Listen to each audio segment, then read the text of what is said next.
Have you given the order to be able to shoot at unarmed protesters in any way?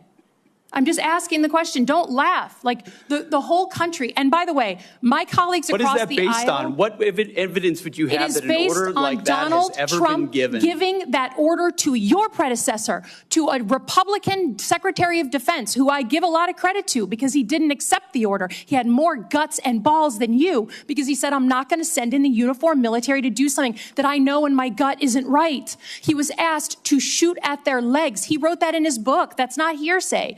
So your poo-pooing of this, it just shows you don't understand who we are as a country, who we are. And all of my colleagues across the aisle, especially the ones that served, should want an apolitical military and not want citizens to be scared of their own military. I love the military. I served alongside my whole life, so I'm worried about you tainting it. Mr. Secretary, I said in your hearing, when you had your confirmation hearing, that my biggest concern with you at the helm was the potential use of the military in ways that contradict the Constitution or that taint what I hope we all want, which is an apolitical military. And when I asked you about whether you would accept an order that was actually given to your predecessor, Secretary Esper, Trump's SecDef, to deploy active duty troops against unarmed protesters and to, in Secretary Esper's words, shoot at them, shoot at their legs. You said this was all theoretical.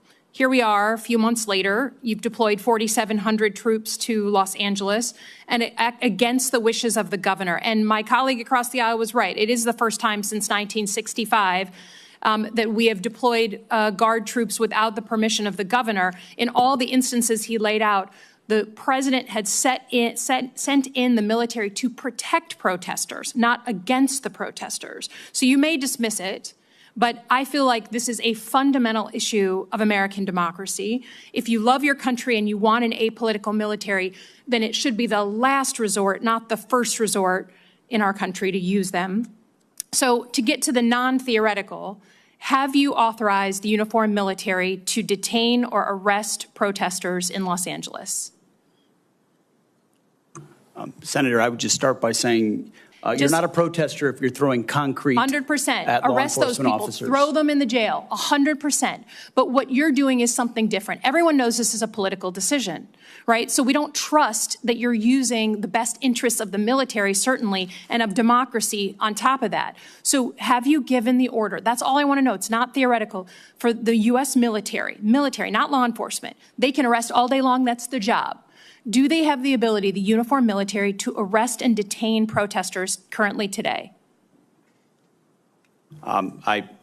It's a yes or no thing. Authority. It's sort of amusing the extent to which the speculation is out there. These troops are given very clear orders. Then what is the order? Then list it out for us. Be a man. List it out. Did you authorize them to detain or arrest? That is a fundamental issue of democracy. I'm not trying to be a snot here. I'm just trying to get the actual. Did you authorize them to do that? All of these orders and what they're sent there to do are public. They are there so say it. So say it. Yes or no. I'd like to.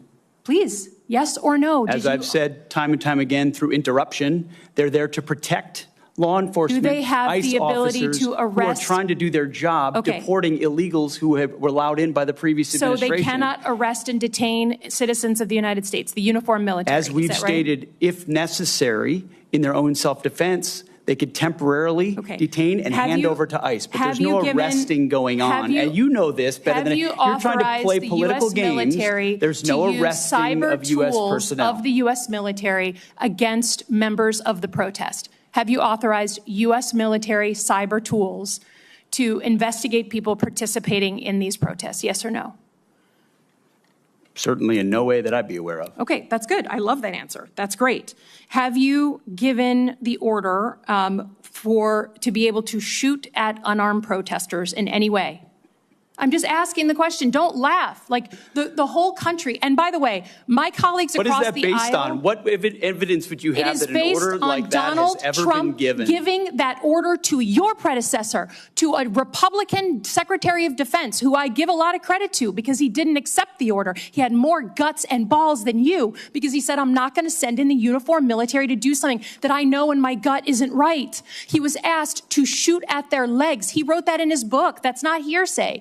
So your poo-pooing of this, it just shows you don't understand who we are as a country, who we are. And all of my colleagues across the aisle, especially the ones that served, should want an apolitical military and not want citizens to be scared of their own military. I love the military. I served alongside my whole life, so I'm worried about you tainting it. Have you given the order? Have you given the order that they can use lethal force against honor? I want the answer to be no. Please tell me it's no. Have you given the order? Senator, I'd be careful what you read in books and believing it, except for the Bible. Oh, my God. So your former predecessor, I guess that's not enough for you. Okay, on Iran. I don't think there's a debate. There's like a cat fight going on in your own party about whether to go after Iran. Have you commissioned any day after planning? So any force protection, any use of ground troops in Iran, any cost assessments? Because I don't think we doubt what we can do as a country in the attack. It's the day after with Iraq and Afghanistan that so many of us have learned to be so deeply concerned about. Have you authorized day after planning? As I've said, we have plans for everything, Senator. Okay. Senator Reid, and then Senator Moran. Thank you, Mr. Chairman. Welcome, Mr. Secretary, Mr. Chairman. Mr. Secretary, you have already ordered 4,000 National Guardsmen into Los Angeles, plus 700 active duty Marines. That's against the advice and opposition of the governor, the mayor, and the chief of police of Los Angeles. And these forces are in addition to 11,000 military personnel, active duty and National Guard, that have been deployed to the southern border in support of Customs and Border Protection. Separately, the Department of Homeland Security has requested more than 20,000 National Guard troops to assist in, I quote, interior immigration efforts. And I understand you've approved an additional phase of 700 service members for this mission, with additional associated command and control from Texas, Florida, and Louisiana. This week, the Department of Homeland Security sent another request for DoD support to transport ammunition, quote, to authorize military forces to detain or arrest American citizens, to provide DHS with military drone surveillance support, and to have the Marine Corps advise DHS on running joint operations. Is it your intent to approve these requests, all of them? Well, Senator, we very much support President Trump's focus on defending the homeland on our southern border, as well as supporting law enforcement officials doing their job in ICE in Los Angeles who deserve not to be assaulted, accosted, and rioted while rounding up one of the 21 million illegals allowed in as an invasion under the previous administration. Are you prepared to authorize DHS to use drones and also to authorize military forces to detain or arrest American citizens?